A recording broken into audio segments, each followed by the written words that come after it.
Hi guys, today in this video I will be talking about the MoFang Jiaoshi MF7. This is the newest 7x7 by the Cubing Classroom series, a series by Moyu which aims at getting good speed cubes at the cheapest prices possible. Now, to compare it with, I also have an MF7S right here and an Aofu.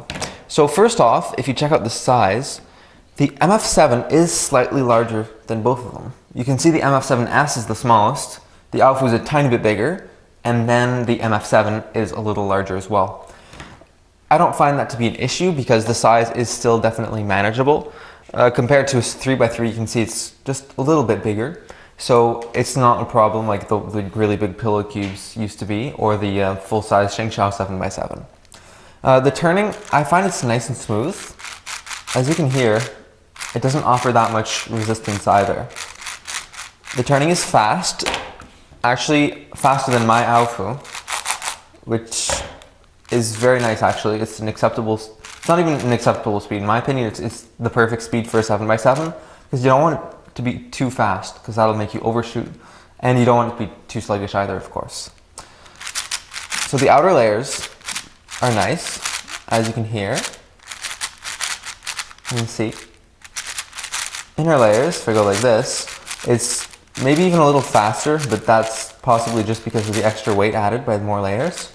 And the inner layers, I think they're slightly less good perhaps, but they still have a very nice speed and a nice feel.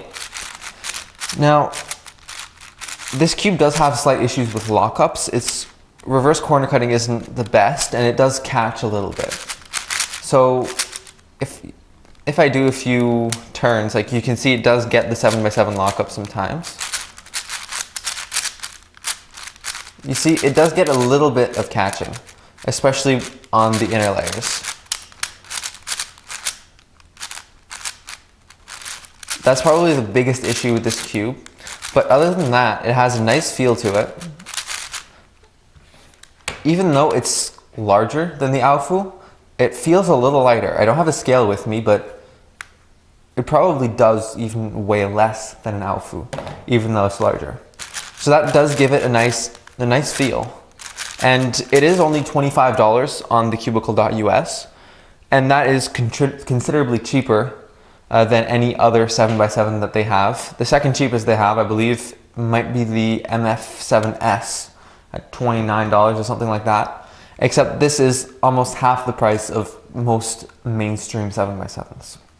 Now, the final thing I want to talk about in this video is that every centerpiece here has a cap, and that is an annoying issue I've found on this cube because these caps have the potential of falling off.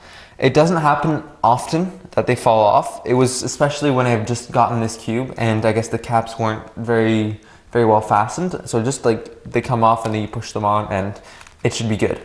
But that is an issue that you can occasionally lose a cap during a solve. It can be easily fixed though, just put a little super glue and you're fine.